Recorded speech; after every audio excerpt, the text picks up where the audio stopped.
Mafia अब इस कदर स्टैब्लिश हो चुका था कि ये अपनी जगह पूरी दुनिया में धमसाना चाहता था, और माफिया की ये सोच थी कि ये ऐसे ऑपरेट करें कि तमाम दुनिया के ममालिक इनके कंट्रोल में आ जाए, और अमेरिका तो कम अज़ कम पूरे का पूरा इनकी दौलत, इनकी ताकत और इनकी शेडोज में काम करे। इसके लिए माफिया की मीटिंग हुई, और उस मीटिंग में ये फैसला किया गया कि अब इन्हें अफगानिस्तान जाना है। जी हाँ, आपने सही सुना, अफगानिस्तान जो कि तारीख का एक अहम रुकन रहा है।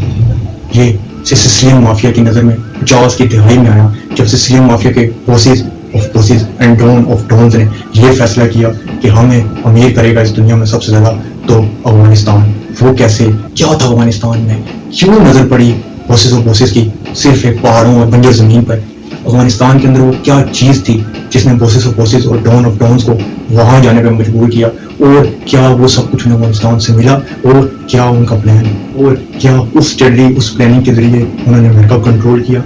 जी हाँ, ये सब कुछ वैसे ही हुआ जैसे कि मीटिंग में बॉस ऑफ बॉसेस ने प्लान किया था, जैसे उन्होंने स्ट्रेटजी बनाई थी। मीटिंग के अंदर यह सोचा गया, जो डॉन्स ऑफ डॉन्स की हुई अमेरिका के अंदर, शिकागो के अंदर, कि अफगानिस्तान के अंदर हीरोइन की काश्त की जाए, और उस काश्त को बाय रोड सिसिली लाया जाए, और सिसिली में उसको रीप्रोसेस करके पैक्स में बंद करके और उसको मजीद केमिकलाइज करके और मजीद उसका इफेक्टिव करके अपने कजन्स के पास यानी यूनाइटेड स्टेट्स ऑफ अमेरिका में सिसिलियन माफिया के बाकी मेंबर्स के पास पेश किया जाए। और जो अमेरिका में वो हीरोइन कैसे लोगों तक बांटते थे या बेचते थे कि इन्होंने बहुत सारे अमेरिका के अंदर पिज़्ज़ा हट्स खोले, जैसे आज मैकडोनल्ड्स है, इस तरीके से इन्होंने बहुत सारे पिज़्ज़ा हट्स खोले, और पिज़्ज़ा हट्स के अंदर ही ये हीरोइन छुपाई जाती थी, और जो डिलीवरी बॉयज हैं वो इन हीरोइन को पिज़्ज़ा के अंदर बंद करके मुख्तलिफ लोगों के घरों में जाके अपने पक्के कस्टमर्स को दिया करते थे हमेशा। और अगर कोई डिलीवरी बॉय पकड़ाया जाता या कभी कोई सी पिज़्ज़ा हट पे छापा पड़ जाता, तो पुलिस के अंदर अपने लोग होने की वजह से और फरदारों में अपने लोग होने की वजह से सिविल माफिया के लोग ना सिर्फ बच जाया करते, छूट जाया करते, बल्कि वो बात कभी भी अखबारों, मीडिया और लोगों तक ना पहुंचती। और जो सिर्फ हीरोइन यूजर्स हैं उन्हें पता लगता था कि अगर हीरोइन मिलती है तो पिज़्ज़ा हट से मिलती है, लेकिन उन्हें यह ना पता था कि वो पिज़्ज़ा हट्स किसके हैं, उनके पीछे कौन लोग हैं, और ये सारी दौलत किधर जा रही है, कौन लोग अमीर हो रहे हैं। ये लोग सिर्फ और सिर्फ सिसिलियन माफिया के मेंबर थे, जो इटली से सारी हीरोइन आ रहे थे, और इटली में आ रही थी अफगानिस्तान के लिए, जो कि अफगानिस्तान में काश्त की जाती थी। वहाँ प्रीमियम पे बहुत बड़े पैमाने पे काश्त होती है अफगानिस्तान के अंदर, जो कि शायद आज तक हो रही है। बहरहाल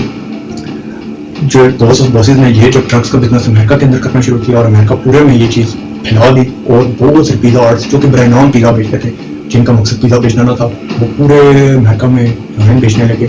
इतना ज़्यादा बॉस ऑफ बॉसेस अमीर हो गए और इतनी ज़्यादा पावर में आ गए कि इन्होंने, मैंने आपको पिछले पार्ट में बताया था कि इन्होंने नेक्स्ट प्लान शिकागो के अंदर मीटिंग की, और वो ये कि अब हमें जॉन एफ कैनेडी को वज़ीर-ए-आज़म बनाना है। उससे इन्होंने वज़ीर-ए-आज़म बनाया, उसने डील ये हुई कि उसने आके तो बिल्कुल हर तरीके से जो इन पे केसेस बने हुए हैं अमेरिका के अंदर उनको क्लियर कर देना, चाहे वो CIA होना चाहे किसी भी इदारे में। लेकिन उसने अटॉर्नी जनरल को ऑर्डर किया कैनेडी ने सदर बनने के बाद कि इन पर मजीद शिकंजा साफ किया जाए, जिसके जरिए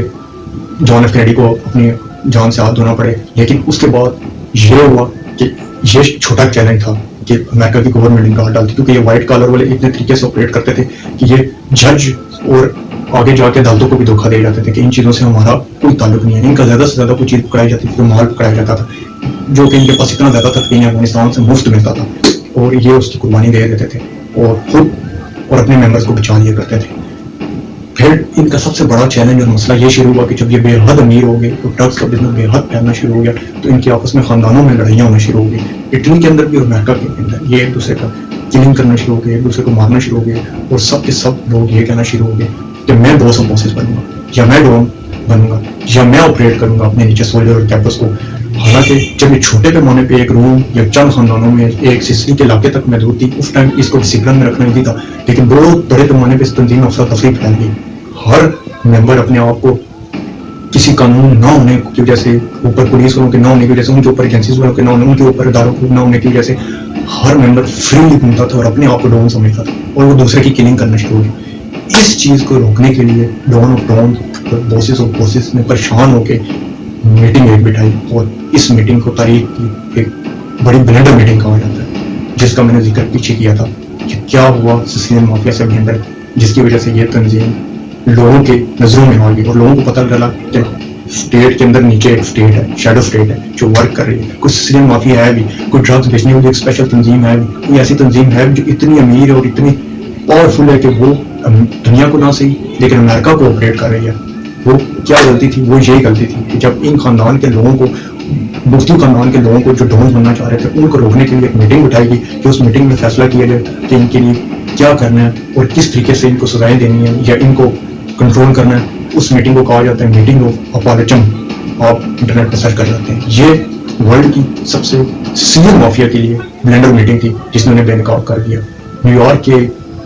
چھوٹے سے ٹاؤن میں لیکن ایک بہت بڑے فارم ہاؤس میں don of don, bosses of bosses, تمام Italian and American Sicilian mafia جمع ہو گئی. اس فارم ہاؤس میں سب باسز کا جمع ہونا ایف بی آئی اور امریکن پولیس کی نظر سے نہ بچ سکا, کیونکہ امریکن پولیس نے اپنی ہسٹری میں کبھی بھی اس چھوٹے سے ٹاؤن میں اور اس ایک کسی امیر زادے کے فارم ہاؤس میں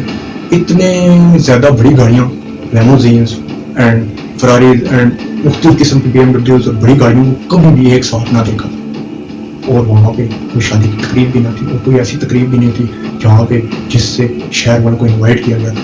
تو رات کے ٹائم اتنے زیادہ لوگوں کو اور امیر لوگوں کا جمع ہونا امریکن پولیس کو ایک مشکوک سمت کی طرف لے گیا. امریکن پولیس نے چپکے چپکے سے چاروں طرف سے اس علاقے کو گھیر کے اس فارم ہاؤس کی نگرانی شروع کر دی کہ آخر یہاں پہ چل کیا رہا ہے. لیکن چونکہ وہ کافی پاورفل لوگ تھے, امریکن پولیس ایک دم ان پہ اٹیک نہ کر سکتی تھی یا پوچھ نہ سکتی تھی کیا ہو گیا. اسی اسنا میں امریکن پولیس ان کی جاسوسی کرتے کرتے کرتے اتنا فارم ہاؤس کے گیٹ کے قریب آ گئی کہ وہاں پہ گیٹ کے اندر سے چند باسز نے امریکن پولیس کو دیکھ لیا جاسوسی کرتے ہوئے. وہاں پہ ایک باس کے منہ سے غلطی سے یہ نکل گیا کہ پولیس, بس اس کے منہ سے پولیس کہنا تھا کہ تمام فارم ہاؤس میں افراتفری مچ گئی. ہر باس اپنی چابیاں لے کے اپنے گرل فرینڈ کو لے کے بھاگا اور اپنی گاڑی میں بیٹھ کے وہاں سے نکلنے کی کوشش کرنے لگا تاکہ وہ نہ پکڑا جائے, وہ نکل جائے, باقی ممبر پکڑ جائیں. بعد میں تنظیم خالی ہونے کی وجہ سے وہ ڈھونڈ بن جائے. سب کسی کوشش نے اور لالچ نے پولیس کو مزید ایکٹیو کر دیا. اگر وہ سب وہاں بیٹھے رہتے, ریلیکس رہتے تو شاید یہ کام نہ ہوتا. لیکن سب کے بھاگنے کی وجہ سے پولیس بھی منظم طریقے سے ان کے پیچھے بھاگی اور 60 کے قریب باسز کو گرفتار کر لیا, جن میں ایک باس آف باسز بھی گرفتار ہو گیا. اور یہ چیز اتنا بڑا بلنڈر تھی کہ اس نے سسلین مافیا کے اگلے دن کے جو اخبارات تھے اس میں اس طرح سسلین مافیا کو بے نقاب کیا کہ ایک کرنٹ افیئر یا کرنٹ نیوز یا ایک ٹرینڈ نیوز یا ایک ایسی نیوز پورے امریکہ میں پھیل گئی کہ جس کے بارے میں کئی صدیوں سے چپکے چپکے سے بات کی جاتی تھی, لیکن لوگوں کو پتہ ہی نہیں تھا کہ ایک ایسا مافیا جو اداروں کو کنٹرول کرتا ہے, جو اسٹیٹ کے نیچے اسٹیٹ ہے. اب لوگ